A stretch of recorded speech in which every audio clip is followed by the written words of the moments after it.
بسم اللہ الرحمن الرحیم۔ شروع کرتا ہوں اللہ کے نام سے جو بے انتہا مہربان نہایت رحم کرنے والے ہیں۔ یاسین والقرآن الحکیم انک لمن المرسلین علی صراط مستقیم تنزیل العزیز الرحیم لتنذر قوما ما انذر آباؤهم فهم غافلون لقد حق القول على اکثرهم فهم لا يؤمنون۔ یاسین، قسم ہے قرآن با حکمت کی کہ بے شک آپ اے نبی من جملہ پیغمبروں کے ہیں، سیدھے رستے پر ہیں۔ یہ قرآن اللہ تعالیٰ زبردست مہربان کی طرف سے نازل کیا گیا ہے کہ آپ اے نبی ایسے لوگوں کو ڈرائیں جن کے باپ دادا نہیں ڈرائے گئے تھے، سو اسی سے یہ بے خبر ہیں۔ ان میں سے اکثر لوگوں پر بات ثابت ہو چکی ہے، سو یہ لوگ ایمان نہ لائیں گے۔ سورہ یاسین کی فضیلت میں کوئی ایک حدیث بھی ثابت نہیں ہے۔ ہاں البتہ امام دارمی نے اپنی سنن کے اندر حدیث نمبر 3422 کے تحت ابن عباس رضی اللہ عنہما سے بسند حسن لذاتی ہی آپ کا یہ قول نقل فرمایا ہے۔ ابن عباس رضی اللہ عنہما فرماتے ہیں کہ جو شخص صبح کے وقت سورہ یاسین پڑھے تو اسے شام تک آسانی عطا ہوگی، اور جو شخص رات کے وقت سورہ یاسین پڑھے تو اسے صبح تک آسانی عطا ہوگی، یعنی اس کے دن و رات آرام و راحت سے گزریں گے۔ اب سامعین، ان آیتوں کی تفسیر سماعت کیجیے۔ حروف مقطعات جو صورتوں کے شروع میں ہوتے ہیں، جیسے یہاں یاسین ہے، ان کا پورا بیان ہم سورہ بقرہ کی تفسیر کے شروع میں کر چکے ہیں، لہٰذا اب یہاں اسے دہرانے کی ضرورت نہیں۔ بعض لوگوں نے کہا ہے کہ یاسین سے مراد اے انسان ہے، بعض کہتے ہیں حبشی زبان میں اے انسان کے معنی میں یہ لفظ ہے، کوئی کہتا ہے یہ اللہ تعالیٰ کا نام ہے۔ پھر آگے اللہ فرماتے ہیں، قسم ہے محکم اور مضبوط قرآن کی جس کے آس پاس بھی باطل پھٹک نہیں سکتا، کہ بالیقین ہے محمد صلی اللہ علیہ وسلم آپ اللہ تعالیٰ کے سچے رسول ہیں، سچے، اچھے، مضبوط اور عمدہ، سیدھے اور صاف دین پر آپ ہیں۔ یہ صراط مستقیم رب رحمان و رحیم کی ہے، یہ دین اللہ ہی کا اتارا ہوا ہے جو عزت والے اور مؤمنوں پر خاص مہربانی کرنے والے ہیں۔ جیسے اللہ نے سورہ شورا کی آیت نمبر 52 میں فرمایا، وَإِنَّكَ لَتَهْدِي إِلَى صِرَاطٍ مُسْتَقِيمٍ الآیہ، اور بالیقین اے نبی آپ راہ راست کی رہبری کرتے ہیں، جو اس اللہ کی طرف سیدھی راہ ہے جو آسمان و زمین کے مالک ہیں اور جس کی طرف تمام امور کا انجام ہے، تاکہ آپ عربوں کو اے نبی ڈرائیں جن کے بزرگ بھی ہوشیار نہیں کیے گئے، جو محض غافل ہیں۔ ان کا تنہا ذکر کرنا اس لیے نہیں کہ دوسرے اس تنبیہ سے الگ ہیں، جیسے کہ بعض افراد کے ذکر سے عام کی نفی نہیں ہوتی۔ رسول اللہ صلی اللہ علیہ وسلم کی بعثت عام تھی ساری دنیا کی طرف۔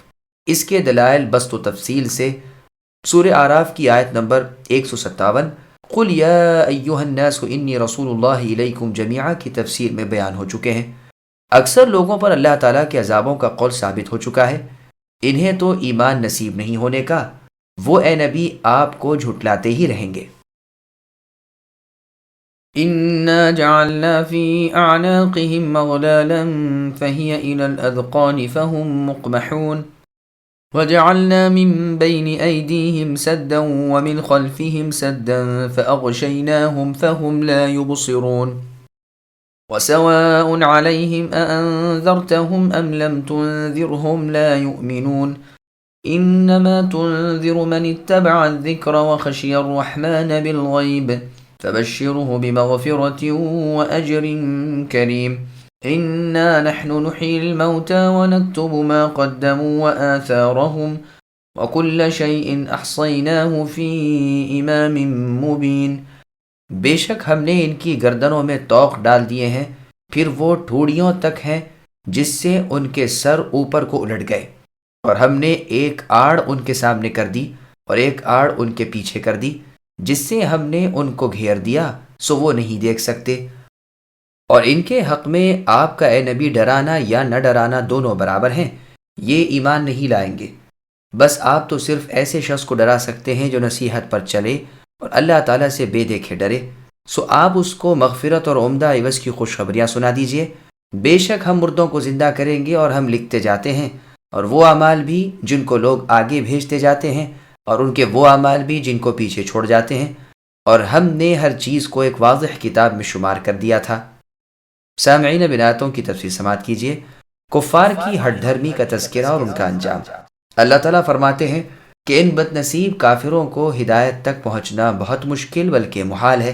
یہ تو ان لوگوں کی طرح ہیں جن کے ہاتھ گردن پر باندھ دیے جائیں اور ان کا سر اونچا جا رہا ہو۔ گردن کے ذکر کے بعد ہاتھ کا ذکر چھوڑ دیا، لیکن مراد یہی ہے کہ گردن ملا کر ہاتھ باندھ دیے گئے ہیں اور سر اونچے ہیں۔ اور ایسا ہوتا ہے کہ بولنے میں ایک چیز کا ذکر کر کے دوسری چیز کو جو اسی سے سمجھ لی جاتی ہے اس کا ذکر چھوڑ دیتے ہیں۔ عرب شاعروں کے شعر میں بھی یہ بات موجود ہے۔ غل کہتے ہی ہیں دونوں ہاتھوں کو گردن تک پہنچا کر گردن کے ساتھ جکڑ بند کر دینے کو، اسی لیے گردن کا ذکر کیا اور ہاتھوں کا ذکر چھوڑ دیا۔ مطلب یہ ہے کہ ہم نے ان کے ہاتھ ان کی گردنوں سے باندھ دیے ہیں، اس لیے وہ کسی کار خیر کی طرف ہاتھ بڑھا نہیں سکتے۔ ان کے سر اونچے ہیں، ان کے ہاتھ ان کے منہ پر ہیں، وہ ہر بھلائی سے بے بس ہیں۔ گردنوں کے اس طوق کے ساتھ ہی ان کے آگے دیوار ہے یعنی حق سے روک ہے، پیچھے بھی دیوار ہے یعنی حق سے روک ہے۔ اس وجہ سے تردد میں پڑے ہوئے ہیں، حق کے پاس آ نہیں سکتے، ضلالتوں میں گھرے ہوئے ہیں، آنکھوں پر پردے پڑے ہوئے ہیں، حق کو دیکھ ہی نہیں سکتے، نہ حق کی طرف راہ پائیں نہ حق سے فائدہ اٹھائیں۔ ابن عباس رضی اللہ عنہما کی قراءت میں فَأَعْشَيْنَاهُمْ عین سے ہے۔ یہ قسم کی آنکھ کی بیماری ہے جو انسان کو نابینا کر دیتی ہے۔ یہ روایت تفسیر ابن جریر طبری کی ہے۔ پس اسلام و ایمان کے اور ان کے درمیان چوطرفہ روک ہے، جیسے اور آیت میں اللہ نے فرمایا کہ جن پر اے نبی آپ کے رب کا کلمہ حق ہو چکا ہے وہ تو ایمان لانے کے ہی نہیں۔ گو آپ انہیں سب آیتیں بتا دیں یہاں تک کہ وہ دردناک عذابوں کو خود دیکھ لیں۔ جسے اللہ روک دے وہ کہاں سے روک ہٹا سکے؟ ایک مرتبہ ابو جہل ملعون نے کہا کہ اگر میں محمد صلی اللہ علیہ وسلم کو دیکھ لوں گا تو یوں کروں گا اور یوں کروں گا۔ اس پر یہ آیتیں اتری۔ لوگ اس سے کہتے تھے یہ ہے محمد صلی اللہ علیہ وسلم، لیکن اسے آپ دکھائی نہیں دیتے تھے اور پوچھتا تھا کہاں ہیں۔ ایک مرتبہ اسی ملعون نے ایک مجمع میں کہا تھا کہ دیکھو، یہ یعنی محمد کہتے ہیں کہ اگر تم ان کی تابعداری کرو گے تو تم بادشاہ بن جاؤ گے اور مرنے کے بعد خلد نشیں یعنی جنت میں چلے جاؤ گے، اور اگر تم اس کے خلاف کرو گے تو یہاں ذلت کی موت مارے جاؤ گے اور وہاں آخرت میں عذابوں میں گرفتار ہو جاؤ گے۔ آج آنے تو دو۔ اسی وقت رسول اللہ تشریف لائے، آپ کی مٹھی میں خاک تھی۔ رسول اللہ ابتدا سورہ یاسین سے لا یبصرون تک پڑھتے ہوئے آ رہے تھے۔ اللہ تعالیٰ نے ان سب کو اندھا کر دیا اور آپ ان کے سروں پر خاک ڈالتے ہوئے تشریف لے گئے۔ ان بدبختوں کا گروہ آپ کے گھر کو گھیرے ہوئے تھا۔ اس کے بہت بعد ایک صاحب گھر سے نکلے، ان سے پوچھا کہ تم یہاں کیسے گھیرا ڈالے کھڑے ہو؟ انہوں نے کہا محمد کے انتظار میں ہے، آج اسے زندہ نہیں چھوڑیں گے۔ اس شخص نے کہا واہ واہ، وہ تو گئے بھی اور تم سب کے سروں پر خاک ڈالتے ہوئے نکل گئے۔ یقین نہ ہو تو اپنے سر جھاڑو۔ اب جو سر جھاڑے تو واقعی خاک نکلی۔ رسول اللہ کے سامنے جب ابو جہل کی یہ بات دہرائی گئی تو آپ نے فرمایا اس نے ٹھیک کہا، فی الواقع میری تابعداری ان کے لیے دونوں جہان کی عزت کا باعث ہے اور میری نافرمانی ان کے لیے ذلت کا موجب ہے، اور یہی ہوگا۔ ان پر مہر الہی لگ چکی ہے، یہ نیک بات کا اثر نہیں لیتے۔ سورہ بقرہ میں بھی اس مضمون کی ایک آیت گزر چکی ہے، اور سورہ یونس آیت نمبر 96 اور 97 میں ہے ان الذین حقت علیہم الآیہ، یعنی جن پر کلمہ عذاب ثابت ہو گیا ہے انہیں ایمان نصیب نہیں ہونے کا۔ گو اے نبی آپ انہیں تمام نشانیاں دکھا دیں یہاں تک کہ وہ خود اللہ کے عذاب کو اپنی آنکھوں سے دیکھ لیں۔ ہاں آپ کی نصیحت ان پر اثر کر سکتی ہے جو بھلی بات کی تابعداری کرنے والے ہیں، قرآن کو ماننے والے ہیں، بن دیکھے اللہ تعالیٰ سے ڈرنے والے ہیں، اور ایسی جگہ بھی خوف الہی رکھتے ہیں جہاں کوئی اور دیکھنے والا نہ ہو۔ وہ جانتے ہیں کہ اللہ تعالیٰ ہمارے حال پر مطلع ہے اور ہمارے افعال کو بخوبی دیکھ رہے ہیں۔ ایسے لوگوں کو تو اے نبی آپ گناہوں کی معافی کی، اجر عظیم و جمیل کی خوشخبری پہنچا دیجئے۔ جیسے اور آیت میں اللہ نے فرمایا کہ جو لوگ پوشیدگی میں بھی اللہ تعالیٰ سے ڈرتے رہتے ہیں ان کے لیے بخشش اور ثواب کبیر ہے۔ پھر آگے اللہ رب العالمین نے فرمایا کہ ہم ہی ہیں جو مردوں کو زندہ کرتے ہیں، ہم قیامت کے دن انہیں نئی زندگی میں پیدا کرنے پر قادر ہیں، اور اس میں اشارہ ہے کہ مردہ دلوں کے زندہ کرنے پر بھی اس اللہ تعالیٰ کو قدرت ہے، وہ گمراہوں کو بھی راہ راست پر ڈال دیتے ہیں۔ جیسے اور مقام پر مردہ دلوں کا ذکر کر کے قرآن مجید میں سورہ حدید کی آیت نمبر 17 میں اللہ نے فرمایا اعلموا ان اللہ الآیہ، کہ جان لو اللہ تعالیٰ زمین کو اس کی موت کے بعد زندہ کر دیتے ہیں۔ ہم نے تمہاری سمجھ بوجھ کے لیے بہت کچھ بیان فرما دیا، اور ہم ان کے پہلے بھیجے ہوئے اعمال لکھ لیتے ہیں اور ان کے آثار بھی، یعنی جو یہ اپنے بعد باقی چھوڑ آئے، اگر خیر باقی چھوڑ آئے ہیں تو جزا ورنہ سزا پائیں گے۔ چنانچہ صحیح مسلم میں ہے، رسول اللہ صلی اللہ علیہ وسلم فرماتے ہیں، جو شخص اسلام میں نیک طریقہ جاری کرے، اس کا اور اسے جو کریں ان سب کا بدلہ ملتا ہے، لیکن ان کے بدلے کم ہو کر نہیں، اور جو شخص کسی برے طریقے کو جاری کرے، اس کا بوجھ اس پر ہے اور ان کا بھی جو اس پر اس کے بعد کاربند ہو، لیکن ان کا بوجھ گھٹا کر نہیں۔ ایک لمبی حدیث میں اس کے ساتھ ہی قبیلہ مضر کے چادر پوش لوگوں کا واقعہ بھی ہے، اور آخر میں وہ نکتب ما قدموا پڑھنا کا ذکر بھی ہے۔ صحیح مسلم شریف کی ایک اور حدیث میں ہے، جب انسان مر جاتا ہے تو اس کے تمام اعمال کٹ جاتے ہیں مگر 3 عمل: علم جس سے نفع حاصل کیا جائے، اور نیک اولاد جو اس کے لیے دعا کرے، اور وہ صدقہ جاریہ جو اس کے بعد بھی باقی رہے۔ تفسیر ابن جریر طبری میں ہے، مجاہد رحمہ اللہ سے اس آیت کی تفسیر میں مروی ہے کہ گمراہ لوگ جو گمراہی باقی چھوڑ جائیں۔ سعید بن جبیر رحمہ اللہ سے مروی ہے کہ ہر وہ نیکی اور بدی جسے اس نے جاری کیا اور اپنے بعد چھوڑ گیا۔ بغوی بھی اسی قول کو پسند فرماتے ہیں۔ اس جملے کی تفسیر میں دوسرا قول یہ ہے کہ مراد آثار سے نشان قدم ہے جو اطاعت یا معصیت کی طرف اٹھیں۔ قتادہ رحمہ اللہ فرماتے ہیں، اے ابن آدم، اگر اللہ تعالیٰ تیرے کسی فعل سے غافل ہوتے تو تیرے نشان قدم سے غافل ہوتے جنہیں ہوا مٹا دیتی ہے، لیکن اللہ تبارک و تعالیٰ اس سے اور تیرے کسی عمل سے غافل نہیں۔ تیرے جتنے قدم اللہ کی اطاعت میں اٹھتے ہیں سب اللہ کے ہاں لکھے ہوئے ہیں۔ تم میں سے جس سے ہو سکے وہ اللہ تعالیٰ کی فرما برداری کی طرف قدم بڑھا لے۔ اسی معنی کی بہت سی احادیث بھی ہیں۔ سب سے پہلی حدیث مسند احمد میں ہے، جابر بن عبداللہ رضی اللہ عنہما فرماتے ہیں، مسجد نبوی کے آس پاس کچھ مکانات خالی ہوئے تو قبیلہ بنو سلمہ نے ارادہ کیا کہ وہ اپنے محلے سے اٹھ کر یہی قرب مسجد کے مکانات میں آ بسیں۔ جب اس کی خبر رسول اللہ صلی اللہ علیہ وسلم کو ہوئی تو آپ نے فرمایا، مجھے یہ بات معلوم ہوئی ہے کہ کیا یہ ٹھیک ہے؟ انہوں نے جواب دیا کہ ہاں۔ رسول اللہ نے 2 مرتبہ فرمایا، اے بنو سلمہ، اپنے مکانات میں ہی رہو، تمہارے قدم اللہ تعالیٰ کے ہاں لکھے جاتے ہیں۔ مسند احمد نے سنن ابن ماجہ اور سنن نسائی میں ہے کہ ایک مدینے میں رہنے والے صحابی کا مدینہ شریف میں انتقال ہوا تو آپ نے ان کے جنازے کی نماز پڑھا کر فرمایا، کاش کہ یہ اپنے وطن کے سوا کسی اور جگہ فوت ہوتے۔ کسی نے کہا، یہ کیوں؟ فرمایا، اس لیے کہ جب کوئی مسلمان غیر وطن میں فوت ہوتا ہے تو اس کے وطن سے لے کر وہاں تک کی زمین کا ناپ کر کے اسے جنت میں جگہ ملتی ہے۔ تفسیر ابن جریر میں ثابت رحمہ اللہ سے روایت ہے کہ میں انس رضی اللہ عنہ کے ساتھ نماز کے لیے مسجد کی طرف چلا۔ میں جلدی جلدی بڑے قدموں میں چلنے لگا تو آپ نے میرا ہاتھ تھام لیا اور اپنے ساتھ آہستہ آہستہ ہلکے ہلکے قدموں سے لے جانے لگے۔ جب ہم نماز سے فارغ ہوئے تو آپ نے فرمایا، میں زید بن ثابت رضی اللہ عنہ کے ساتھ مسجد کو جا رہا تھا اور تیز قدم چل رہا تھا تو آپ نے مجھ سے فرمایا، اے انس، کیا تمہیں معلوم نہیں کہ نشانات قدم لکھے جاتے ہیں، یعنی ثواب کے طور پر؟ اس قول سے پہلے قول کی مزید تائید ہوتی ہے، کیونکہ جب نشان قدم تک لکھے جاتے ہیں تو پھیلائی ہوئی برائی بھلائی کیوں نہ لکھی جاتی ہوگی، واللہ عالم۔ پھر آگے اللہ نے فرمایا، کل کائنات جمیع موجودات مضبوط کتاب لوح محفوظ میں درج ہے جو ام الکتاب ہے۔ یہی تفسیر بزرگوں سے سورہ بنی اسرائیل کی آیت نمبر 71 یوم ندعو کی تفسیر میں بھی مروی ہے کہ ان کا یہ نام اعمال جس میں خیر و شر درج ہے، جیسے سورہ کہف کی آیت نمبر 49 میں ہے، وَوُضِعَ الْكِتَابُ فَتَرَى الْمُجْرِمِينَ، اور سورہ زمر کی آیت نمبر 69 میں ہے، وَوُضِعَ الْكِتَابُ وَجِيءَ بِالنَّبِيِّينَ۔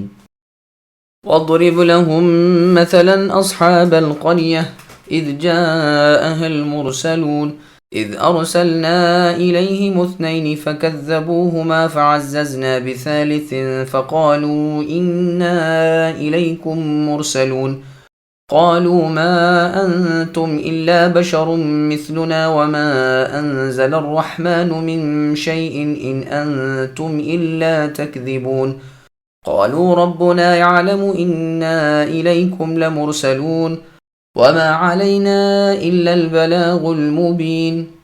اور آپ اے نبی ان کے سامنے ایک قصہ یعنی ایک بستی والوں کا قصہ اس وقت کا بیان کیجئے جبکہ اس بستی میں کئی رسول آئے، یعنی جب کہ ہم نے ان کے پاس 2 کو بھیجا سو ان لوگوں نے اول دونوں کو جھوٹا بتلایا، پھر تیسرے سے تائید کی۔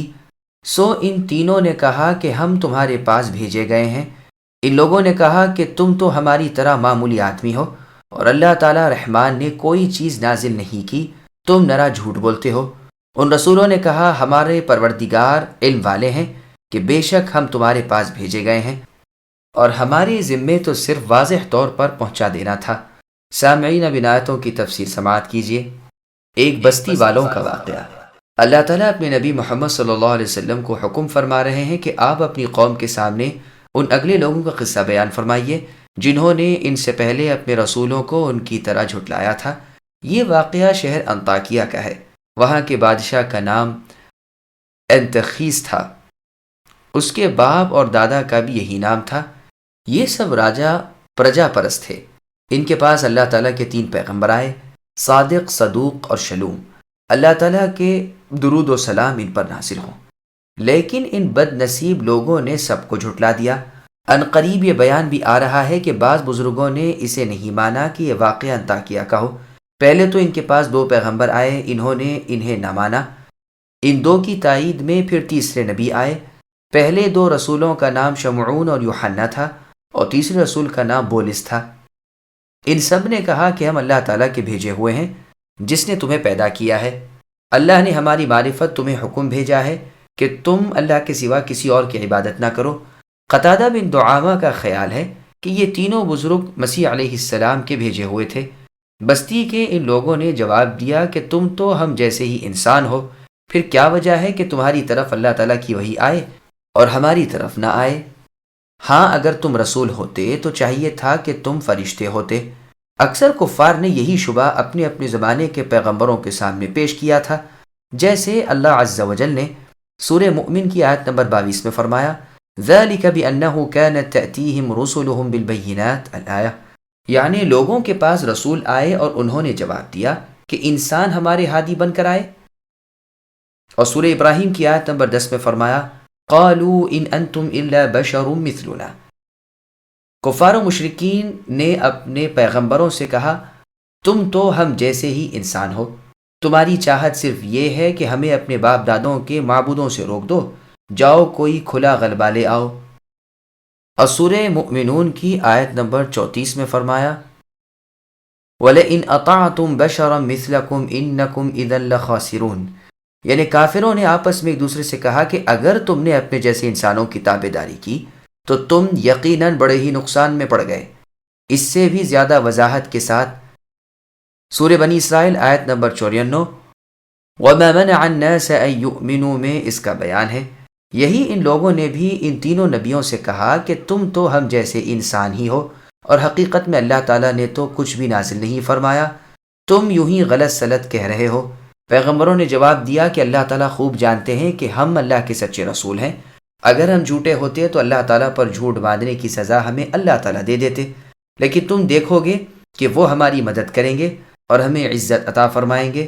اس وقت تمہیں خود روشن ہو جائے گا کہ کون شخص با اعتبار انجام کے اچھا رہا۔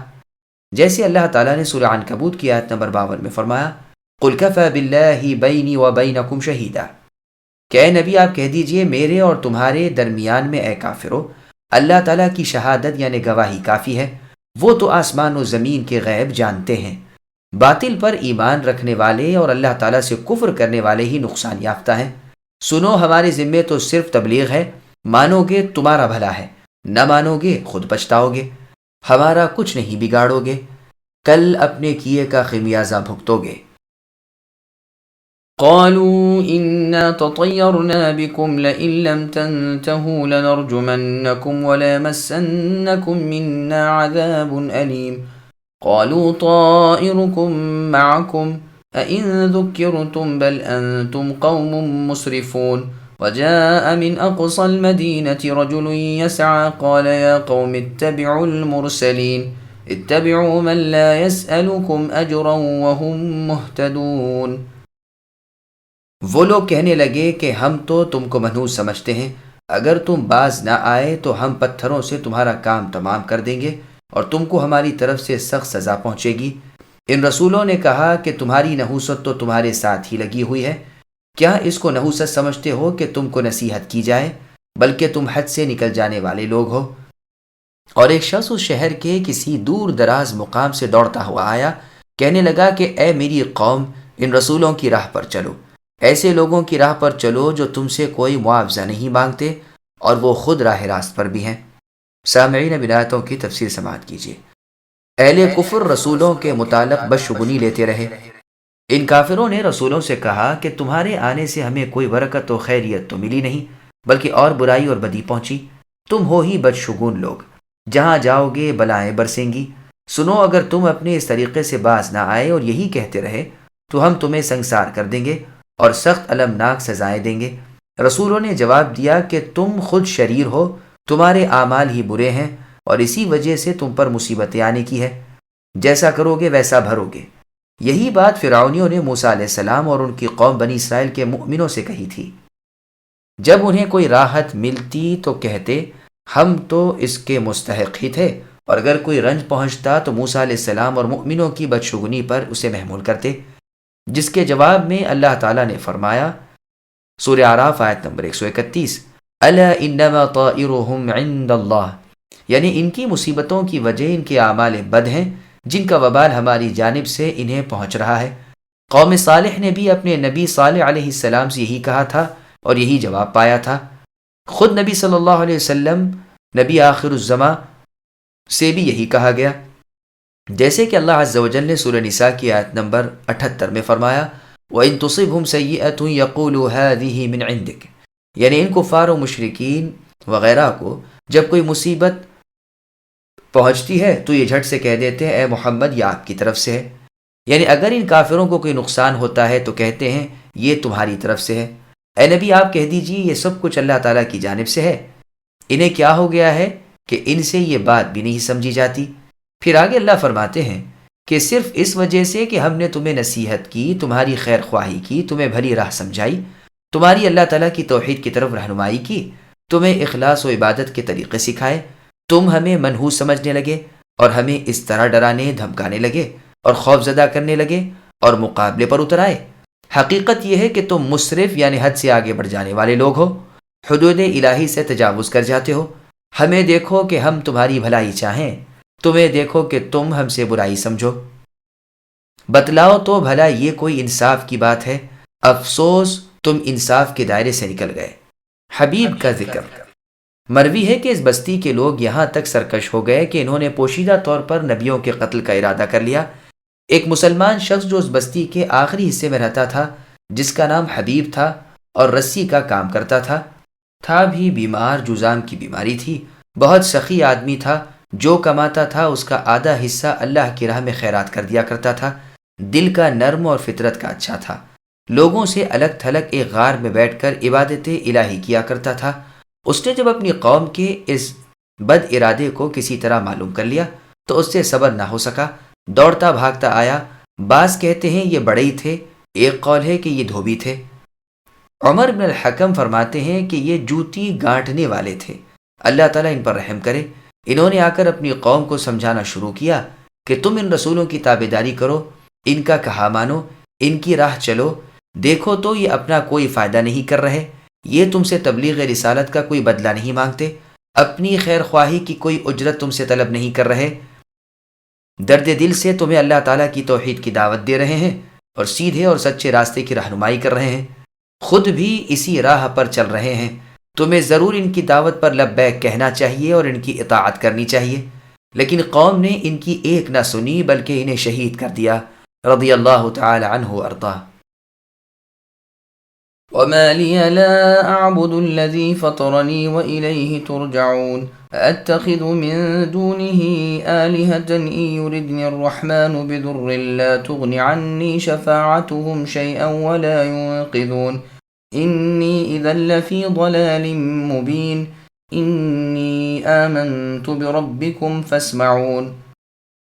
مجھے کیا ہو گیا ہے جو میں اس کی عبادت نہ کروں جس نے مجھے پیدا کیا، اور تم سب اللہ ہی کی طرف لوٹائے جاؤ گے۔ کیا میں اللہ کو چھوڑ کر ایسوں کو معبود بناؤں کہ اگر رب رحمان اللہ تعالیٰ مجھے کوئی نقصان پہنچانا چاہے تو ان کی سفارش مجھے کچھ بھی نفع نہ پہنچا سکے اور نہ وہ مجھے بچا سکے۔ پھر تو میں یقیناً کھلی گمراہی میں ہوں۔ میری سنو، میں تو سچے دل سے تم سب کے رب تعالیٰ پر ایمان لا چکا۔ سامعین، اب آیتوں کی تفصیل سماعت کیجیے۔ عبادت صرف اللہ تعالیٰ کا حق ہے۔ وہ نیک بخش شخص حبیب نجار جو اللہ تعالیٰ کے رسولوں کی تکذیب و تردید اور توہین ہوتی دیکھ کر دوڑا ہوا آیا تھا، اور جس نے اپنی قوم کو نبیوں کی تابعداری کی رغبت دلائی تھی، وہ اب اپنے عمل اور عقیدے کو ان کے سامنے پیش کر رہا ہے اور انہیں حقیقت سے آگاہ کر کے ایمان کی دعوت دے رہا ہے۔ تو کہتا ہے کہ میں تو صرف اپنے خالق و مالک اللہ وحدہ لا شریک لہ کی ہی عبادت کرتا ہوں، جبکہ صرف اللہ ہی نے مجھے پیدا کیا ہے، تو میں اللہ کی عبادت کیوں نہ کروں؟ پھر یہ نہیں کہ اب ہم اللہ کی قدرت سے نکل گئے ہیں، اب اللہ سے ہمیں کوئی تعلق نہ رہا ہو، نہیں، بلکہ سب کے سب لوٹ کر پھر اللہ کے سامنے جمع ہونے والے ہیں۔ اس وقت وہ ہر بھلائی برائی کا بدلہ دیں گے۔ یہ کیسی شرم کی بات ہے کہ میں اللہ تعالیٰ کو جو خالق و قادر ہیں انہیں چھوڑ کر اوروں کو پوجوں، اوروں کی عبادت کروں جو نہ تو یہ طاقت رکھیں کہ اللہ تعالیٰ کی طرف سے آئی ہوئی کسی مصیبت کو مجھ سے ٹال دیں، نہ یہ کہ ان کے کہنے سننے کی وجہ سے مجھے کوئی برائی پہنچے۔ اللہ تعالیٰ اگر مجھے کوئی ضرر پہنچانا چاہے تو اس کو دفع نہیں کر سکتے، روک نہیں سکتے، نہ مجھے اس سے بچا سکتے ہیں۔ اگر میں ایسے کمزوروں کی عبادت کرنے لگوں تو مجھ سے بڑھ کر گمراہ اور بہکا ہوا اور کون ہوگا؟ پھر تو نہ صرف مجھے بلکہ دنیا کے ہر بھلے انسان پر میری گمراہی کھل جائے گی۔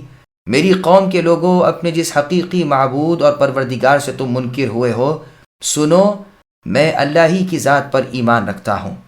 اور یہ معنی بھی اس آیت کے ہو سکتے ہیں کہ اس اللہ والے مرد صالح نے اپنی قوم سے روگردانی کر کے اللہ تعالیٰ کے ان رسولوں سے یہ کہا ہو کہ اللہ تعالیٰ کے پیغمبروں، تم میرے ایمان کی گواہ ہیں نا، میں ذات باری تعالیٰ پر ایمان لایا جس نے تمہیں برحق رسول بنا کر بھیجا۔ پس گویا یہ اپنے ایمان پر اللہ تعالیٰ کے رسولوں کو گواہ بنا رہا ہے۔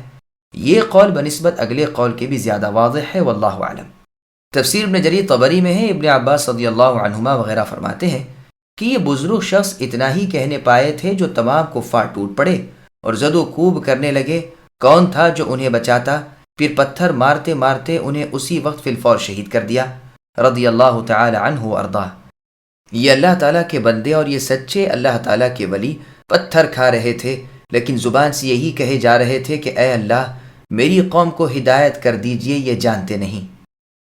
قیل ادخل الجنہ قال یا لیت قومی یعلمون بما غفر لی ربی وجعلنی من المکرمین وما انزلنا على قومه من بعده من جند من السماء وما كنا منزلين إن كانت إلا صيحة واحدة فإذا هم خامدون۔ اس سے کہا گیا کہ جنت میں چلا جا، کہنے لگا کاش کہ میری قوم کو بھی علم ہو جاتا کہ مجھے میرے رب تعالیٰ نے بخش دیا اور مجھے عزت والے لوگوں میں سے کر دیا۔ اس کے بعد ہم نے اس کی قوم پر آسمان سے کوئی لشکر نہ اتارا اور نہ اس طرح ہم اتارا کرتے ہیں۔ وہ تو صرف ایک زور کی چیخ تھی کہ یکایک وہ سب کے سب بجھ بجھا گئے۔ سامعین، اب آیتوں کی تفسیر سماعت کیجیے۔ مومن کے لیے جنت کی خوشخبری۔ ابن مسعود رضی اللہ عنہ فرماتے ہیں کہ ان کفار نے اس مومن آدمی کو بری طرح مارا پیٹا، اس کو گرا کر اس کے پیٹ پر چڑھ بیٹھے اور پیروں سے اسے روندنے لگے، یہاں تک کہ اس کی آنتیں اس کے پیچھے کے راستے سے باہر نکل آئیں۔ اسی وقت اللہ تعالیٰ کی طرف سے اس کو جنت کی خوشخبری سنائی گئی۔ اسے اللہ نے دنیا کے رنج و غم سے آزاد کر دیا اور امن و چین کے ساتھ جنت میں پہنچا دیا۔ ان کی شہادت سے اللہ تعالیٰ خوش ہوئے، جنت ان کے لیے کھول دی گئی اور داخلے کی اجازت مل گئی۔ اپنے ثواب و اجر کو، عزت و اکرام کو دیکھ کر پھر اس کی زبان سے نکل گیا، کاش کہ میری قوم یہ جان لیتی کہ مجھے میرے رب تعالیٰ نے بخش دیا اور میرا بڑا ہی اکرام کیا۔ یہ روایت تفسیر ابن جریر طبری میں ہے۔ فی الواقع مومن سب کے خیر خواہ ہوتے ہیں، وہ دھوکے باز اور بدخواہ نہیں ہوتے۔ اس اللہ والے شخص نے زندگی میں بھی قوم کی خیر خواہی کی اور مرنے کے بعد بھی ان کا خیر خواہ رہا۔ یہ بھی مطلب ہے کہ وہ کہتا ہے کہ کاش کہ میری قوم یہ جان لیتی کہ مجھے کس باعث میرے رب نے بخشا اور کیوں میری عزت کی، تو لامحالہ وہ بھی اس چیز کو حاصل کرنے کی کوشش کرتی، اللہ پر ایمان لاتی اور رسولوں کی پیروی کرتی۔ اللہ تعالیٰ ان پر رحمت کرے اور ان سے خوش رہے۔ دیکھو تو قوم کی ہدایت کے کس قدر خواہش مند تھے۔ کعب الاحبار رحمہ اللہ کے پاس جب حبیب ابن زید ابن عاصم رضی اللہ عنہ کا ذکر کیا گیا، جو قبیلہ بنو مازن بن نجار سے تھے، جن کو جنگ امامہ میں مسیلمہ کذاب ملعون نے شہید کر دیا تھا، تو آپ نے فرمایا اللہ تعالیٰ کی قسم، یہ حبیب رضی اللہ عنہ بھی اسی حبیب کی طرح تھے جن کا ذکر سورہ یاسین میں ہے۔ ان سے اس کذاب نے رسول اللہ کے بارے میں دریافت کیا تو آپ نے فرمایا بے شک وہ اللہ تعالیٰ کے رسول ہیں۔ اس نے کہا میری نسبت بھی تو گواہی دیتا ہے کہ میں رسول اللہ ہوں؟ تو حبیب رضی اللہ عنہ نے فرمایا میں نہیں سنتا۔ اس نے کہا محمد صلی اللہ علیہ وسلم کی نسبت تو کیا کہتا ہے؟ آپ رضی اللہ عنہ نے فرمایا کہ میں ان کی سچی رسالت کو مانتا ہوں۔ اس نے پھر پوچھا میری رسالت کی نسبت کیا کہتا ہے؟ جواب دیا کہ میں نہیں سنتا۔ اس ملعون مسیلمہ نے کہا ان کی نسبت تو سن لیتا ہے اور میری نسبت بہرا بن جاتا ہے۔ چنانچہ اس کے بعد ایک مرتبہ پوچھتا اور ان کے اس جواب پر ایک عضو بدن کٹوا دیتا، پھر پوچھتا، پھر یہی جواب پاتا، پھر ایک عضو بدن کٹواتا، اسی طرح جسم کا ایک ایک جوڑ کٹوا دیا، اور وہ اپنے سچے اسلام پر آخری دم تک قائم رہے، اور جو جواب پہلے تھا وہی آخر تک رہا، یہاں تک کہ شہید ہو گئے رضی اللہ تعالی عنہ و ارضاہ۔ اس کے بعد ان لوگوں پر جو غضب الہی نازل ہوا اور جس عذاب سے وہ غارت کر دیے گئے، اس کا ذکر ہو رہا ہے۔ چونکہ انہوں نے اللہ تعالیٰ کے رسولوں کو جھٹلایا، اللہ تعالیٰ کے ولی حبیب نجار کو قتل کیا، اس لیے ان پر عذاب اترا اور ہلاک کر دیے گئے۔ لیکن انہیں برباد کرنے کے لیے اللہ تعالیٰ نے نہ تو کوئی لشکر آسمان سے بھیجا، نہ کوئی خاص اہتمام کرنا پڑا، نہ کسی بڑے سے بڑے کام کے لیے اسے اس کی ضرورت۔ اللہ کا تو صرف حکم کر دینا کافی ہے۔ نہ انہیں اس کے بعد کوئی تنبیہ کی گئی، نہ ان پر فرشتے اتارے گئے، بلکہ بلا مہلت عذاب میں پکڑ لیے گئے، اور بغیر اس کے کہ کوئی نام لیوا پانی دینے والا ہو، اول سے آخر تک ایک ایک کر کے سب فنا کے گھاٹ اتار دیے گئے۔ جبریل علیہ السلام آئے اور ان کے شہر انطاکیہ کے دروازے کی چوکٹ تھام کر اس زور سے آواز لگائی کہ کلیجے پاش پاش ہو گئے اور دل دہل گئے اور روحیں پرواز کر گئیں۔ قتادہ رحمہ اللہ سے مروی ہے کہ ان لوگوں کے پاس جو تینوں رسول آئے تھے یہ عیسیٰ علیہ السلام کے بھیجے ہوئے قاصد تھے، لیکن اس میں قدر کلام ہے۔ اولاً تو یہ کہ قصے کے ظاہر سے معلوم ہوتا ہے کہ وہ مستقل رسول تھے۔ فرمان ہے اذ ارسلنا، جبکہ ہم نے ان کی طرف 2 رسول بھیجے، جب انہوں نے ان دونوں کو جھٹلایا تو ہم نے ان کی مدد کے لیے تیسرا رسول بھیجا۔ پھر اللہ تعالیٰ کے یہ رسول اہل انطاکیہ سے کہتے ہیں انا الیکم مرسلون، یعنی ہم تمہاری طرف رسول ہیں۔ بس اگر یہ تینوں عیسیٰ علیہ السلام کے حواریوں میں سے عیسیٰ علیہ السلام کے بھیجے ہوئے ہوتے تو انہیں یہ کہنا مناسب نہ تھا، بلکہ وہ کوئی ایسا جملہ کہتے جس سے معلوم ہو جاتا کہ یہ عیسیٰ علیہ السلام کے قاصد ہیں، واللہ عالم۔ پھر یہ بھی ایک قرینہ ہے کہ کفار انطاکیہ ان کے جواب میں کہتے ہیں ان انتم الا بشر مثلنا، کہ تم لوگ تو ہم ہی جیسے انسان ہو۔ دیکھ لو یہ کلمہ کفار ہمیشہ رسولوں کو ہی کہتے رہے، اگر وہ حواریوں میں سے یعنی عیسیٰ علیہ السلام کے ساتھیوں میں ہوتے تب تو ان کا مستقل دعوی رسالت کا تھا ہی نہیں، پھر انہیں یہ لوگ یہ الزام ہی کیوں دیتے؟ ثانیاً اہل انطاکیہ کی طرف مسیح علیہ السلام کے قاصد گئے تھے اور اس وقت اس بستی کے لوگ ان پر ایمان لائے تھے، بلکہ یہی وہ پہلی بستی ہے جو ساری کی ساری مسیح علیہ السلام پر ایمان لائی۔ اسی لیے نصرانیوں کے وہ 4 شہر جو مقدس سمجھے جاتے ہیں ان میں ایک یہ بھی ہے، یعنی انطاکیہ۔ بیت المقدس کی بزرگی کے وہ قائل اس لیے ہیں کہ وہ مسیح علیہ السلام کا شہر ہے، اور انطاکیہ کو حرمت والا شہر اس لیے کہتے ہیں کہ سب سے پہلے یہی کے لوگ مسیح علیہ السلام پر ایمان لائے، اور اسکندریہ کی عظمت کی وجہ یہ ہے کہ یہاں انہوں نے اپنے مذہبی عہدیداروں کے تقرر پر اجماع کیا، اور رومیہ کی حرمت کے قائل اس وجہ سے ہیں کہ شاہ قسطنطین کا شہر یہی ہے، اور اسی بادشاہ نے ان کے دین کی امداد کی تھی، اور یہی ان کے تبرکات تھے۔ پھر جب اس نے قسطنطینیہ شہر بسایا تو ان تبرکات کو رومیہ سے یہاں لا رکھا۔ سعد بن بطریق وغیرہ نصرانی مورخین کی تاریخوں میں یہ سب واقعات مذکور ہیں۔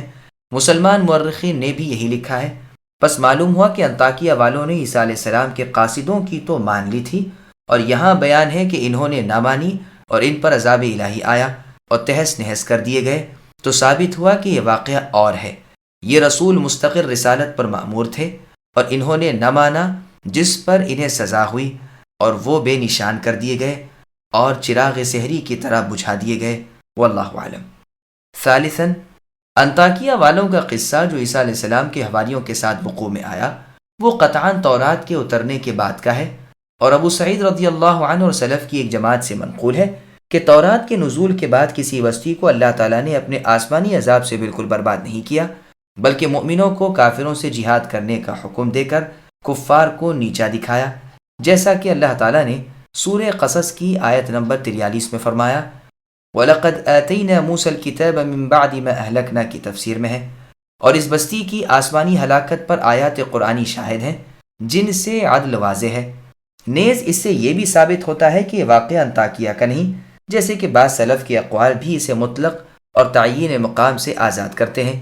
ان کا قول ہے کہ اس سے مراد یہ مشہور شہر انطاکیہ نہیں، ہاں یہ بھی ہو سکتا ہے کہ انطاکیہ نامی کوئی شہر اور بھی ہو اور یہ واقعہ وہاں کا ہو، اس لیے کہ جو انطاکیہ مشہور ہے اس کا عذاب اللہ تعالیٰ سے نیست و نابود ہونا مشہور نہیں ہوا، نہ تو نصرانیت کے زمانے میں اور نہ اس سے پہلے، واللہ سبحانہ وتعالی اعلم۔ یہ بھی یاد رہے کہ طبرانی کی ایک مرفوع حدیث میں ہے کہ دنیا میں 3 ہی شخص سبقت کرنے میں سب سے آگے نکل گئے ہیں۔ موسیٰ علیہ السلام کی طرف سبقت کرنے والے تو یوشع بن نون تھے، اور عیسیٰ علیہ السلام کی طرف سبقت کرنے والے وہ تھے جن کا ذکر سورہ یاسین میں ہے، اور محمد صلی اللہ علیہ وسلم کی خدمت میں آگے بڑھنے والے علی بن ابی طالب تھے۔ لیکن یہ حدیث بالکل منکر ہے، صرف حسین اشقر اسے روایت کرتا ہے اور وہ شیعہ ہے اور متروک راوی ہے، واللہ سبحانہ وتعالی اعلم۔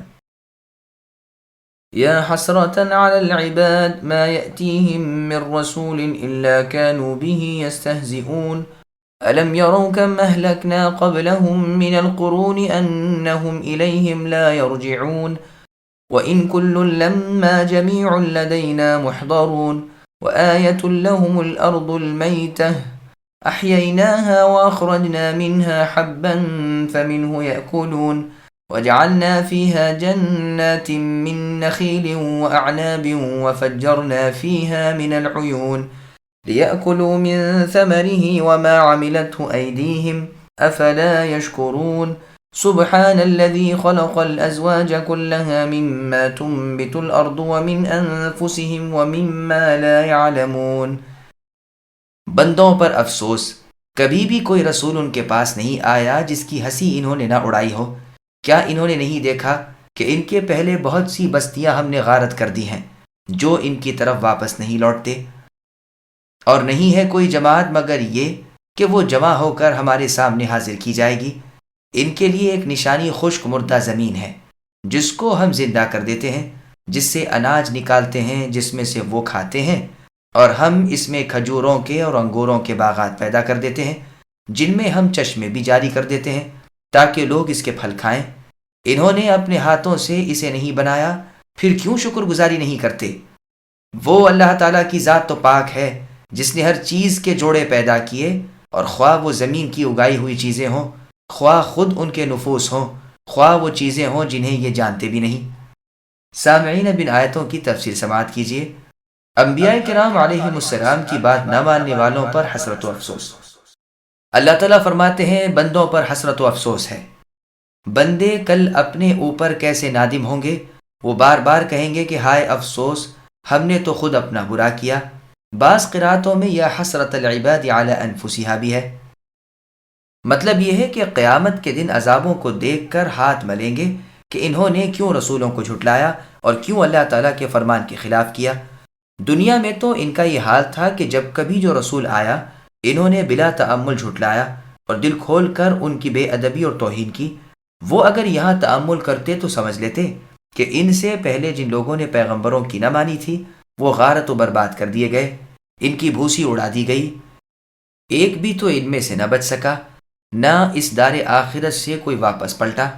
اس میں ان لوگوں کا بھی رد ہے جو دہریے تھے، جن کا خیال تھا کہ یوں ہی دنیا میں مرتے جیتے چلے جائیں گے، لوٹ لوٹ کر اس دنیا میں آئیں گے۔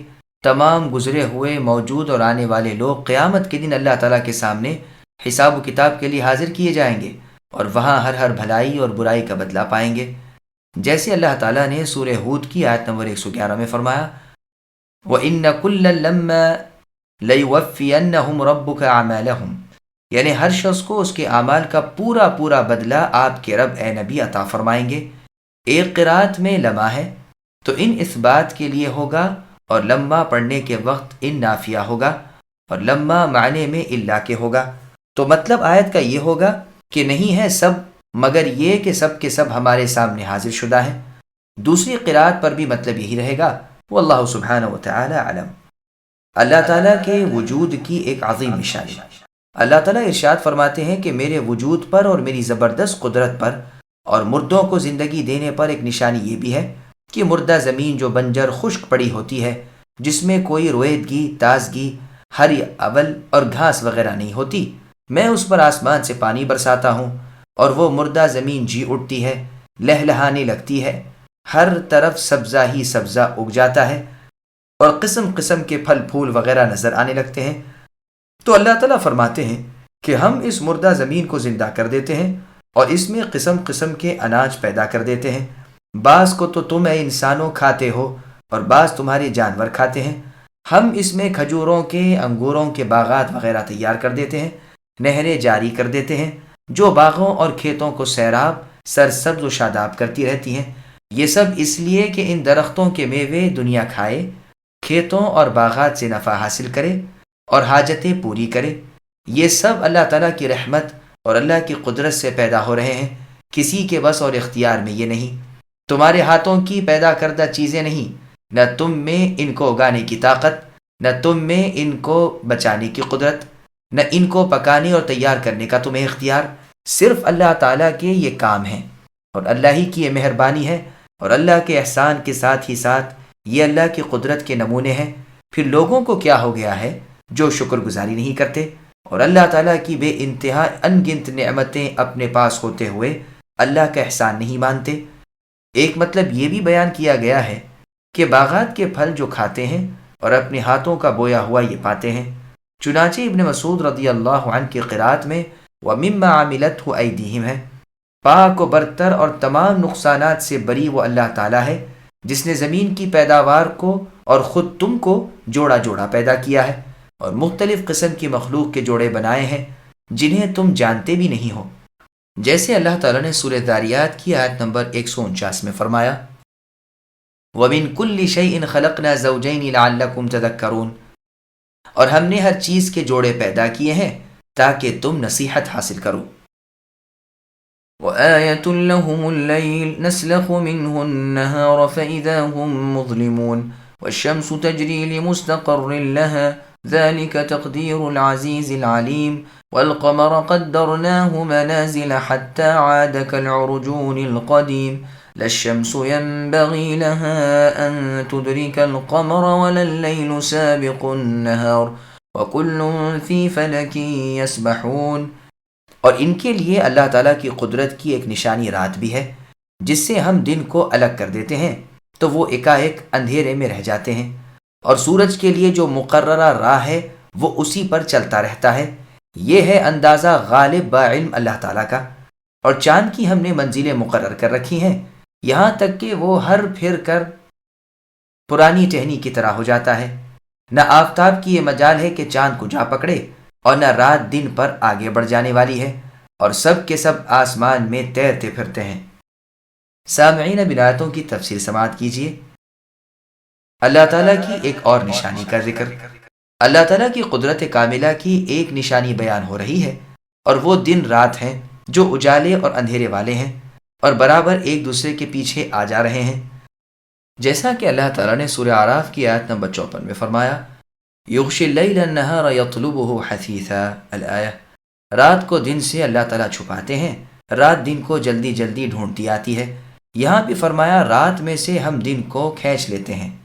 دن تو ختم ہوا اور رات آ گئی اور چاروں طرف سے اندھیرا چھا گیا۔ چنانچہ صحیح بخاری، صحیح مسلم، سنن ابی داؤد وغیرہ میں ہے، رسول اللہ صلی اللہ علیہ وسلم فرماتے ہیں کہ جب ادھر سے رات آ جائے اور دن ادھر سے چلا جائے اور سورج غروب ہو جائے تو روزہ دار افطار کر لے۔ ظاہر آیت تو یہی ہے، لیکن قتادہ رحمہ اللہ فرماتے ہیں کہ اس کا مطلب مثل سورہ فاطر کی آیت نمبر 13 کے ہیں، یعنی اللہ تعالیٰ رات کو دن میں اور دن کو رات میں داخل کر دیتے ہیں۔ امام ابن جریر رحمہ اللہ اس قول کو ضعیف بتلاتے ہیں اور فرماتے ہیں اس آیت میں جو لفظ علاج ہے اس کے معنی ایک کی کمی کر کے دوسری میں زیادتی کرنے کے ہیں، اور یہ مراد اس آیت میں نہیں۔ امام صاحب رحمہ اللہ کا یہ قول حق ہے۔ مستقر سے مراد یا تو مستقر مکانی یعنی جائے قرار ہے اور وہ عرش تلے کی سمت ہے. پس ایک سورج ہی نہیں بلکہ کل مخلوق عرش کے نیچے ہی ہے، اس لیے کہ عرش ساری مخلوق کے اوپر ہے اور سب کو احاطہ کیے ہوئے ہے. اور وہ کرہ نہیں ہے جیسے کہ ہیئت داں کہتے ہیں، بلکہ وہ مثل قبے کے ہے جس کے پائے ہیں اور جسے فرشتے اٹھائے ہوئے ہیں، انسانوں کے سروں کے اوپر والے عالم میں ہے. پس جب کہ سورج فلکی قبے میں ٹھیک ظہر کے وقت ہوتا ہے، اس وقت وہ عرش سے بہت قریب ہوتا ہے. پھر جب وہ گھوم کر چوتھے فلک میں اسی مقام کے بالمقابل آ جاتا ہے، یہ آدھی رات کا وقت ہوتا ہے جب کہ وہ عرش سے بہت دور ہو جاتا ہے. پس وہ سجدہ کرتا ہے اور طلوع کی اجازت چاہتا ہے جیسے کہ احادیث میں آیا ہے. صحیح بخاری میں ہے، ابو ذر رضی اللہ عنہ کہتے ہیں کہ میں سورج کے غروب ہونے کے وقت رسول اللہ صلی اللہ علیہ وسلم کے پاس مسجد میں تھا. رسول اللہ نے مجھ سے فرمایا، جانتے ہو یہ سورج کہاں غروب ہوتا ہے؟ میں نے کہا اللہ تعالیٰ اور اللہ کے رسول ہی خوب جانتے ہیں. رسول اللہ نے فرمایا، وہ عرش تلے جا کر اللہ تعالیٰ کو سجدہ کرتا ہے. پھر آپ نے والشمس تلاوت کی، یعنی یہی سورہ یاسین کی آیت. بخاری کی ایک اور حدیث میں ہے کہ رسول اللہ سے ابو ذر رضی اللہ عنہ نے اس آیت کا مطلب پوچھا تو رسول اللہ نے فرمایا، سورج کی قرارگاہ عرش کے نیچے ہے. مسند احمد میں اس سے پہلے کی حدیث میں یہ بھی ہے کہ وہ اللہ تعالیٰ سے واپس ہونے کی اجازت طلب کرتا ہے اور اسے اجازت دی جاتی ہے. گویا اس سے کہا جاتا ہے کہ جہاں سے آیا تھا وہیں لوٹ جا، تو وہ اپنے طلوع ہونے کی جگہ سے نکلتا ہے اور یہی اس کا مستقر ہے. پھر رسول اللہ نے اسی سورہ یاسین کی آیت کی ابتدائی فقرے کو پڑھا. صحیح بخاری کی روایت میں یہ بھی ہے کہ قریب ہے کہ وہ سجدہ کرے لیکن قبول نہ کیا جائے، اور اجازت مانگے لیکن اجازت نہ دی جائے، بلکہ کہا جائے گا کہ جہاں سے آیا ہے وہیں لوٹ جا، پس وہ مغرب سے ہی طلوع کرے گا. یہی اس آیت کریمہ کے معنی ہیں. عبداللہ ابن عمرو بن العاص رضی اللہ عنہما فرماتے ہیں کہ سورج طلوع ہوتا ہے، اسے انسانوں کے گناہ لوٹا دیتے ہیں. وہ غروب ہو کر سجدے میں گر پڑتا ہے اور اجازت طلب کرتا ہے، اجازت مل جاتی ہے. ایک دن یہ غروب ہو کر بعاجزی سجدہ کرے گا اور اجازت مانگے گا لیکن اجازت نہ دی جائے گی. وہ کہے گا کہ راہ دور ہے اور اجازت ملی نہیں، اس لیے پہنچ نہیں سکوں گا. پھر کچھ دیر روک رکھنے کے بعد اس سے کہا جائے گا کہ جہاں سے غروب ہوا تھا وہیں سے طلوع ہو جا. یہی قیامت کا دن ہوگا جس دن ایمان لانا محض بے سود ہوگا اور نیکیاں کرنی بھی ان کے لیے جو اس سے پہلے ایماندار اور نیکوکار نہ تھے بیکار ہوں گی. اور یہ بھی کہا گیا ہے کہ مستقر سے مراد اس کے چلنے کی انتہا ہے، پوری بلندی جو گرمیوں میں ہوتی ہے اور پوری پستی جو جاڑوں میں ہوتی ہے. پس یہ ایک قول ہوا. دوسرا قول یہ ہے کہ آیت کے اس لفظ مستقر سے مراد اس کی چال کا خاتمہ ہے. قیامت کے دن اس کی حرکت باطل ہو جائے گی، یہ بے نور ہو جائے گا اور یہ عالم کل کا کل ختم ہو جائے گا. یہ مستقر زمانی ہے. قتادہ رحمہ اللہ فرماتے ہیں کہ وہ اپنے مستقر پر چلتا ہے، یعنی اپنے وقت اور میعاد پر جس سے تجاوز نہیں کر سکتا. جو اس کے راستے جاڑوں کے اور گرمیوں کے مقرر ہیں انہی راستوں سے آتا جاتا ہے. ابن مسعود اور ابن عباس رضی اللہ عنہما کی قرات لا مستقر لہا ہے، یعنی اس کے لیے سکون و قرار نہیں بلکہ دن رات بحکم اللہ تعالی گردش کرتا رہتا ہے، نہ رکے نہ تھکے.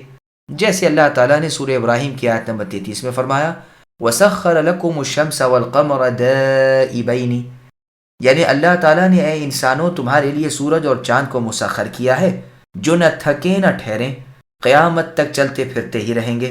یہ اندازہ اس اللہ تعالیٰ کا ہے جو غالب ہے، جس کی کوئی مخالفت نہیں کر سکتا، جس کے حکم کو کوئی ٹال نہیں سکتا. وہ اللہ تعالیٰ علم والے ہیں، ہر حرکت و سکون کو جانتے ہیں. اللہ نے اپنی حکمت کاملہ سے اس کی رفتار یعنی سورج کی رفتار مقرر کی ہے جس میں نہ اختلاف واقع ہو سکے نہ اس کے برعکس ہو سکے. جیسے سورہ انعام کی آیت نمبر 96 میں فرمایا فالق الاصباح الآیہ، صبح کے نکالنے والے ہیں اللہ تعالیٰ، جس نے رات کو راحت کا وقت بنایا اور سورج چاند کو حساب سے مقرر کیا. یہ ہے اندازہ غالب ذی علم اللہ تعالیٰ کا. حامیم سجدہ کی آیت کو بھی اسی طرح ختم کیا. پھر آگے اللہ تعالیٰ فرماتے ہیں کہ چاند کی ہم نے منزلیں مقرر کر دی ہیں، وہ ایک جدا گانا چال چلتا ہے جس سے مہینے معلوم ہو جائیں، جیسے سورج کی چال سے رات دن معلوم ہو جاتے ہیں. جیسے فرمان باری تعالیٰ ہے کہ لوگ اے نبی آپ سے چاند کے بارے میں سوال کرتے ہیں تو آپ جواب دیجئے کہ وقتوں اور حج کے موسم کو بتلانے کے لیے ہے۔ اور اس آیت میں فرمایا اللہ نے سورج کو ضیاء اور چاند کو نور دیا ہے اور اس کی منزلیں ٹھہرا دی ہیں تاکہ تم برسوں کا اور حساب کو معلوم کر لو۔ ایک آیت میں ہے کہ ہم نے رات اور دن کو 2 نشانیاں بنا دی ہیں۔ رات کی نشانی کو ہم نے دھندلا کر دیا ہے اور دن کی نشانی کو روشن کیا ہے تاکہ تم اس میں اپنے رب کی نازل کردہ روزی کو تلاش کر سکو اور برسوں کا شمار اور حساب معلوم کر سکو۔ ہم نے ہر چیز کو خوب تفصیل سے بیان کر دیا ہے۔ پس سورج کی چمک دمک اس کے ساتھ مخصوص ہے اور چاند کی روشنی اسی میں ہے، اس کی رفتار بھی مختلف ہے۔ سورج ہر دن طلوع و غروب ہوتا ہے، اسی روشنی کے ساتھ ہوتا ہے۔ ہاں اس کے طلوع و غروب کی جگہیں جاڑے میں اور گرمی میں الگ الگ ہوتی ہیں، اسی سبب سے دن رات کی طولانی میں کمی بیشی ہوتی رہتی ہے۔ سورج دن کا ستارہ ہے اور چاند رات کا ستارہ ہے، اس کی منزلیں مقرر ہیں۔ مہینے کی پہلی رات طلوع ہوتا ہے، بہت چھوٹا سا ہوتا ہے، روشنی کم ہوتی ہے۔ دوسری شب روشنی اس سے بڑھ جاتی ہے اور منزل بھی ترقی کرتی جاتی ہے، پھر جوں جوں بلند ہوتا جاتا ہے روشنی بڑھتی جاتی ہے، گو اس کی نورانیت سورج سے ملی ہوئی ہوتی ہے۔ آخر 14ویں رات کو چاند کامل ہو جاتا ہے اور اس کی چاندنی بھی کمال کی ہو جاتی ہے، پھر گھٹنا شروع ہوتا ہے اور اسی طرح درجہ بدرجہ بتدریج گھٹتا ہوا مثل کھجور کے خوشے کی ٹہنی کے ہو جاتا ہے جس پر تر کھجوریں لٹکتی ہوں اور وہ خشک ہو کر بل کھا گئی ہو۔ پھر اسے نئے سرے سے اللہ تعالیٰ دوسرے مہینے کی ابتدا میں ظاہر کرتے ہیں۔ عرب میں چاند کی روشنی کے اعتبار سے مہینے کی راتوں کے نام رکھ لیے گئے ہیں۔ مثلا پہلی 3 راتوں کا نام غرر ہے، اس کے بعد کی 3 راتوں کا نام نفل ہے اور اس کے بعد کی 3 راتوں کا نام تسعہ ہے، اس لیے کہ ان کی آخری رات 90 ہوتی ہے۔ اس کے بعد کی 3 راتوں کا نام عشر ہے، اس لیے کہ ان کا شروع 10ویں سے ہے۔ ان کے بعد کی 3 راتوں کا نام بیض ہے، اس لیے کہ ان راتوں میں چاند کی روشنی آخر تک رہا کرتی ہے۔ اس کے بعد کی 3 راتوں کا نام ان کے ہاں درعہ ہے، یہ لفظ درعہ کی جمع ہے۔ ان کا یہ نام اس لیے رکھا ہے کہ 16ویں کو چاند ذرا دیر سے طلوع ہوتا ہے تو تھوڑی دیر تک اندھیرا یعنی سیاہی رہتی ہے، اور عرب میں اس بکری کو جس کا سر سیاہ ہو شاد درعہ کہتے ہیں۔ اس کے بعد کی 3 راتوں کو ظلم کہتے ہیں، پھر 3 کو حنادس، پھر 3 کو دراری، پھر 3 کو محاق، اس لیے کہ اس میں چاند ختم ہو جاتا ہے اور مہینہ بھی ختم ہو جاتا ہے۔ کوفہ کے مشہور نحوی امام ابو عبید رحمہ اللہ ان میں سے 9 اور عشر کو قبول نہیں کرتے، ملاحظہ ہو ان کی کتاب غریب المصنف۔ سورج اور چاند کی حدیں اللہ نے مقرر کی ہیں، ناممکن ہے کہ کوئی اپنی حد سے ادھر یا ادھر ہو جائے یا آگے پیچھے ہو جائے۔ اس کی باری کے وقت وہ گم ہے، اس کی باری کے وقت یہ خاموش ہے۔ حسن رحمہ اللہ کہتے ہیں کہ یہ چاند رات کو ہے۔ ابن مبارک رحمہ اللہ کا قول ہے کہ ہوا کے پر ہیں اور چاند پانی کے غلاف تلے جگا کرتا ہے۔ ابو صالح رحمہ اللہ فرماتے ہیں کہ اس کی روشنی کو پکڑ نہیں سکتی۔ عکرمہ رحمہ اللہ فرماتے ہیں رات کو سورج طلوع نہیں ہو سکتا، نہ رات دن سے سبقت کر سکتی ہے، یعنی رات کے بعد ہی رات نہیں آ سکتی بلکہ درمیان میں دن آ جائے گا۔ پس سورج کی سلطنت دن کو ہے اور چاند کی بادشاہت رات کو ہے۔ رات ادھر سے جاتی ہے، ادھر سے دن آتا ہے، ایک دوسرے کے تعاقب میں ہے، لیکن نہ تصادم کا ڈر ہے، نہ بے نظمی کا خطرہ ہے، نہ یہ کہ دن ہی چلا جائے رات نہ آئے، نہ اس کے خلاف ایک جاتا ہے دوسرا آتا ہے۔ ہر ایک اپنے اپنے وقت پر غائب و حاضر ہوتا رہتا ہے۔ سب کے سب یعنی سورج، چاند، دن، رات، فلک آسمان میں تیر رہے ہیں اور گھومتے پھرتے ہیں۔ زید بن عاصم رحمہ اللہ کا قول ہے کہ آسمان و زمین کے درمیان فلک میں یہ سب آ جا رہے ہیں، لیکن یہ بہت ہی غریب بلکہ منکر قول ہے۔ بعض لوگ کہتے ہیں وہ فلک مثل چرخے کے تکلے کے ہیں، بعض کہتے ہیں کہ مثل چکی کے پاٹ کے لوہے کے ہے، واللہ اعلم۔ وآية لهم أنا حملنا ذريتهم في الفلك المشحون وخلقنا لهم من مثله ما يركبون وإن نشأ نغرقهم فلا صريخ لهم ولا هم ينقذون إلا رحمة منا ومتاعا إلى حين۔ اور ان کافروں کے لیے اللہ تعالیٰ کی ایک نشانی قدرت کی یہ بھی ہے کہ ہم نے ان کی نسل کو بھری ہوئی کشتی میں سوار کیا اور ان کے لیے اسی جیسی اور چیزیں پیدا کی جن پر یہ سوار ہوتے ہیں۔ اگر ہم چاہتے تو انہیں ڈبو دیتے، پھر نہ تو کوئی ان کا مددگار ہوتا نہ وہ رہا کیے جاتے، لیکن ہم اپنی طرف سے رحمت کرتے ہیں اور ایک مدت تک کے لیے انہیں فائدہ دے رہے ہیں۔ سامعین، اب ان آیتوں کی تفصیل سماعت کیجیے۔ کشتی اور اللہ تعالیٰ کی قدرت۔ اللہ تبارک و تعالیٰ اپنی قدرت کی ایک اور نشانی بتا رہے ہیں کہ اللہ نے سمندر کو مسخر کر دیا ہے جس میں کشتیاں برابر آمد و رفت کر رہی ہیں۔ سب سے پہلی کشتی نوح علیہ السلام کی تھی، جس پر سوار ہو کر وہ خود اور ان کے ساتھ ایماندار بندے نجات پا گئے تھے۔ باقی روئے زمین پر ایک انسان بھی نہ بچا تھا۔ ہم نے ان کے زمانے کے لوگوں کے آباء و اجداد کو کشتی میں بٹھا لیا تھا، اور جو بالکل بھرپور تھی، کیونکہ اس میں ضرورت کا کل اسباب بھی تھا، اور ساتھ ہی حیوانات بھی تھے جو اللہ تعالیٰ کے حکم سے اس میں بٹھا لیے تھے۔ ہر قسم کے جانور کا ایک ایک جوڑا تھا۔ بڑا باوقار، مضبوط اور بوجھل وہ جہاز تھا۔ یہ صفت بھی صحیح طور پر نوح علیہ السلام کی کشتی پر صادق آتی ہے۔ اسی طرح کی خشکی کی سواریاں بھی اللہ تعالیٰ نے ان کے لیے پیدا کر دی ہیں۔ مثلا اونٹ جو خشکی میں وہی کام دیتا ہے جو تری میں کشتی کام دیتی ہے، اسی طرح دیگر چوپائے جانور بھی، اور یہ بھی ہو سکتا ہے کہ کشتی نوح نمونہ بنی اور پھر اس نمونے پر اور کشتیاں اور جہاز بنتے چلے گئے۔ اس مطلب کی تائید سورہ حاقہ کی آیت نمبر 12 لِنَجْعَلَهَا لَكُمْ تَذْكِرَةً سے بھی ہوتی ہے، یعنی جب پانی نے طغیانی کی، ہم نے تمہیں کشتی پر سوار کر لیا تاکہ اسے تمہارے لیے ایک یادگار بنا دیں اور یاد رکھنے والے کان اسے یاد رکھیں۔ ہمارے اس احسان کو فراموش نہ کرو کہ سمندر سے ہم نے تمہیں پار کر دیا۔ اگر ہم چاہتے تو اسی میں تمہیں ڈبو دیتے، کشتی کی کشتی بیٹھ جاتی، کوئی نہ ہوتا جو اس وقت تمہاری فریاد رسی کرے، نہ کوئی ایسا تمہیں ملتا جو تمہیں بچا سکے۔ لیکن یہ صرف ہماری رحمت ہے کہ خشکی اور تری کے لمبے چوڑے سفر تم بآرام و راحت طے کر رہے ہو، اور ہم تمہیں اپنے ٹھہرائے ہوئے وقت تک ہر طرح سلامت رکھتے ہیں۔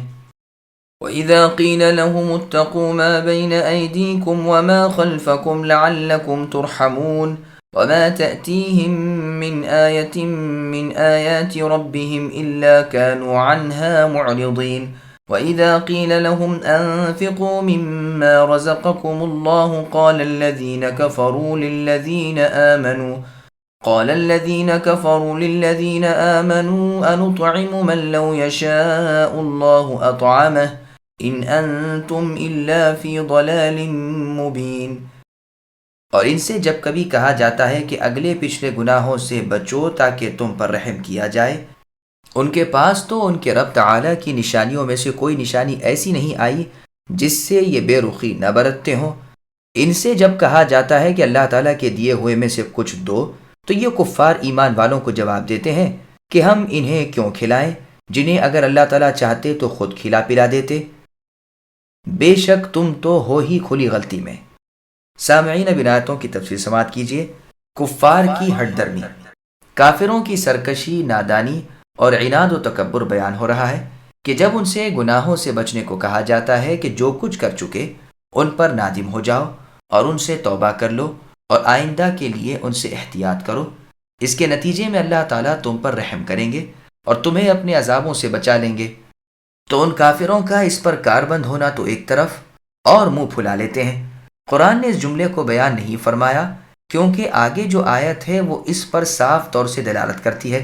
اس میں ہے کہ یہی ایک بات کیا ان کی تو عادت ہو گئی ہے کہ اللہ تعالیٰ کی ہر بات سے منہ پھیر لیں، نہ اللہ کی توحید کو مانتے ہیں اور نہ رسولوں کو سچا جانتے ہیں، نہ ان میں غور و خوض کی عادت، نہ ان میں قبولیت کا مادہ، نہ نفع کو حاصل کرنے کا ملکہ۔ ان کو جب کبھی اللہ تعالیٰ کی راہ میں خیرات کرنے کو کہا جاتا ہے کہ اللہ تعالیٰ نے جو تمہیں دیا ہے اس میں فقراء، مساکین اور محتاجوں کا حصہ بھی ہے، تو یہ جواب دیتے ہیں کہ اگر اللہ تعالیٰ کا ارادہ ہوتا تو ان غریبوں کو خود ہی دیتے۔ جب اللہ تعالیٰ ہی کا ارادہ انہیں دینے کا نہیں تو ہم اللہ تعالیٰ کے ارادے کے خلاف کیوں کریں؟ تم جو ہمیں خیرات کی نصیحت کر رہے ہو اس میں بالکل غلطی پر ہو۔ یہ بھی ہو سکتا ہے کہ یہ پچھلا جملہ کفار کی تردید میں اللہ تعالیٰ کی طرف سے ہو، یعنی اللہ تعالیٰ ان کفار سے فرما رہے ہیں کہ تم کھلی گمراہی میں ہو، لیکن اس سے یہی اچھا معلوم ہوتا ہے کہ یہ بھی کفار کے جواب کا حصہ ہے۔ واللہ اعلم۔ ويقولون متى هذا الوعد إن كنتم صادقين ما ينظرون إلا صيحة واحدة تأخذهم وهم يخصمون فلا يستطيعون توصية ولا إلى أهلهم يرجعون ونفخ في الصور فإذا هم من الأجداث إلى ربهم ينسلون قالوا يا ويلنا من بعثنا من مرقدنا هذا ما وعد الرحمن وصدق المرسلون إن كانت إلا صيحة واحدة فإذا هم جميع لدينا محضرون فاليوم لا تظلم نفس شيئا ولا تجزون إلا ما كنتم تعملون. اور یہ کفار کہتے ہیں کہ یہ وعدہ کب آئے گا، سچے ہو تو بتلاؤ. انہیں صرف ایک سخت چیخ کا انتظار ہے جو انہیں آ پکڑے گی، اور یہ باہم لڑائی جھگڑے میں ہی ہوں گے. اس وقت نہ تو یہ وصیت کر سکیں گے اور نہ اپنے والوں کی طرف لوٹ سکیں گے. سور کے پھونکے جاتے ہی سب کے سب اپنی قبروں سے اپنے پروردگار کی طرف تیز تیز چلنے لگیں گے. کہیں گے ہائے ہائے، ہمیں ہماری خواب گاہوں سے کس نے اٹھا دیا. یہی ہے جس کا وعدہ رحمان نے دیا تھا اور رسولوں نے سچ سچ کہہ دیا تھا. یہ نہیں ہے مگر ایک تند آواز کے یکایک سارے کے سارے جمع ہو کر ہمارے سامنے حاضر کر دیے جائیں گے. پس آج کسی شخص پر کچھ بھی ظلم نہ کیا جائے گا، تمہیں نہیں بدلہ دیا جائے گا مگر صرف انہی کاموں کا جو تم کیا کرتے تھے. سامعین، اب آیتوں کی تفسیر سماعت کیجیے. منکرین قیامت کا مطالبہ. کافر چونکہ قیامت کے آنے کے قائل نہ تھے، اس لیے وہ نبیوں سے اور مسلمانوں سے کہا کرتے تھے کہ پھر قیامت کو لاتے کیوں نہیں؟ اچھا یہ تو بتاؤ کہ کب آئے گی؟ اللہ تعالیٰ انہیں جواب دیتے ہیں کہ اس کے آنے کے لیے ہمیں کچھ سامان نہیں کرنے پڑیں گے، صرف ایک مرتبہ سور پھونک دیا جائے گا. دنیا کے لوگ روز مرہ کی طرح اپنے اپنے کام کاج میں مشغول ہوں گے کہ اللہ تعالیٰ اسرافیل علیہ السلام کو سور پھونکنے کا حکم دیں گے. وہیں لوگ ادھر ادھر گرنے پڑنے شروع ہو جائیں گے. اس آسمانی تیز و تند آواز سے سب کے سب محشر میں اللہ تعالیٰ کے سامنے جمع کر دیے جائیں گے. اس چیخ کے بعد کسی کو اتنی بھی مہلت نہیں ملے گی کہ کسی سے کچھ کہہ سن سکے، کوئی وصیت و نصیحت کر سکے، اور نہ پھر انہیں اپنے گھر والوں کی طرف واپس جانے کی طاقت رہے گی. اس آیت کے متعلق بہت سے آثار اور حدیثیں مذکور ہیں جن کو ہم دوسری جگہ وارد کر چکے ہیں. اس پہلے نفخے کے بعد دوسرا نفخہ ہوگا جس سے سب کے سب مر جائیں گے. کل جہان فنا ہو جائے گا بجز اس ہمیشگی والے اللہ تعالیٰ کے جس کو فنا نہیں. اس کے بعد پھر جی اٹھنے کا نفخہ ہوگا، دوسرا سور پھونکنے کا وقت. ان آیتوں میں دوسرے نفخے کا ذکر ہو رہا ہے جس سے مردے اپنی اپنی قبروں سے جی اٹھیں گے. ینسلون کا مصدر نسلان سے ہے اور اس کے معنی تیز چلنے کے ہیں، جیسے اللہ تعالیٰ نے سورہ معارج کی آیت نمبر 43 میں فرمایا یوم یخرجون من الاجداث سراعا الآیہ، یعنی جس دن یہ قبروں سے نکل کر اس تیزی سے چلیں گے کہ گویا وہ کسی نشان کی طرف لپکے جا رہے ہیں. چونکہ دنیا میں انہیں قبروں سے جی اٹھنے کا ہمیشہ انکار رہا تھا، اس لیے آج یہ حالت دیکھ کر کہیں گے کہ ہائے افسوس، ہمارے سونے کی جگہ یعنی قبر سے ہمیں کس نے اٹھایا. اس سے قبر کے عذاب کا نہ ہونا ثابت نہیں ہوتا، اس لیے کہ جس حول و شدت کو، جس تکلیف و مصیبت کو یہ اب دیکھیں گے، اس کی بنسبت تو قبر کے عذاب بے حد خفیف ہی تھے، گویا کہ وہ وہاں آرام میں تھے. بعض بزرگوں نے یہ بھی فرمایا ہے کہ اس سے پہلے ذرا سی دیر کے لیے فی الواقع انہیں نیند آ جائے گی. قتادہ رحمہ اللہ فرماتے ہیں کہ پہلے نفخے اور اس دوسرے نفخے کے درمیان یہ سو جائیں گے، اس لیے اب اٹھ کر یوں کہیں گے. اس کا جواب ایماندار لوگ دیں گے کہ اسی اللہ تعالیٰ کا وعدہ تھا اور یہی اللہ تعالیٰ کے سچے رسول فرمایا کرتے تھے. یہ بھی کہا گیا ہے کہ فرشتے یہ جواب دیں گے. دونوں قولوں میں اس طرح تطبیق بھی ہو سکتی ہے کہ مؤمن بھی کہیں اور فرشتے بھی کہیں، واللہ اعلم. عبد الرحمن بن زید رحمہ اللہ کہتے ہیں کہ یہ کل قول کافروں کا ہی ہے، لیکن صحیح بات وہ ہے جسے ہم نے پہلے نقل کیا، جیسے کہ سورہ صافات میں ہے کہ یہ کہیں گے ہائے افسوس ہم پر، یہ جزا کا دن ہے، یہی فیصلے کا دن ہے جسے ہم جھٹلاتے تھے. اور سورہ روم کی آیت نمبر 55 میں فرمایا وَيَوْمَ تَقُومُ السَّاعَةُ، کہ جس دن قیامت برپا ہوگی گنہگار قسمیں کھا کھا کر کہیں گے کہ وہ صرف ایک گھڑی ہی رہے ہیں، اسی طرح وہ حق سے ہمیشہ پھرے رہے. اس وقت با ایمان اور علماء فرمائیں گے تم اللہ تعالیٰ کے لکھے ہوئے کے مطابق قیامت کے دن تک رہے، یہی قیامت کا دن ہے لیکن تم محض بے علم ہو. تم تو اسے انہونی مانتے تھے، حالانکہ وہ ہم پر بالکل سہل ہے۔ ایک آواز کی دیر ہے کہ ساری مخلوق ہمارے سامنے موجود ہو جائے گی، جیسے اور آیت میں ہے کہ ڈانٹ کے ساتھ ہی سب میدان میں جمع ہو جائیں گے۔ اور آیت میں فرمایا امر قیامت تو مثل آنکھ جھپکنے کے بلکہ اس سے بھی زیادہ قریب ہے۔ اور جیسے سورہ بنی اسرائیل کی آیت نمبر 52 میں فرمایا یوم یدعوکم فتستجیبون بحمدہ، یعنی جس دن اللہ تعالیٰ تمہیں بلائیں گے اور تم اللہ کی تعریف کرتے ہوئے اللہ کو جواب دو گے اور یقین کر لو گے کہ تم بہت ہی کم مدت دنیا میں رہے ہو۔ الغرض حکم کے ساتھ ہی سب حاضر سامنے موجود، اس دن کسی کا کوئی عمل مارا نہ جائے گا، ہر ایک کو اس کے کیے ہوئے اعمال کا ہی بدلہ دیا جائے گا، نیکوں کو ان کی نیکیوں کا صلہ اور بدوں کو ان کی بدیوں کی سزا۔